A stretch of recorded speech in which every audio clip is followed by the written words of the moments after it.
Hi everyone, welcome to my channel. The violence in Manipur is rooted in long-standing tensions between the Metis majority and the Kuki-Zo community.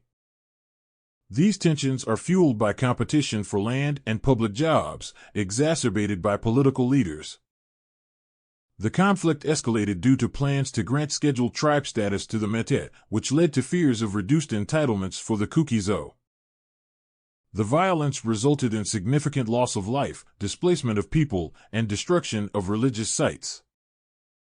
Manipur has a history of ethnic unrest and separatism, and the recent violence has revived calls for a separate state administration by the Kuki-Zo. The government's response included sending troops, imposing curfews and internet shutdowns, and promises of investigations. The Prime Minister, Narendra Modi, faced criticism for his initial silence on the matter, but he eventually addressed it and expressed concern.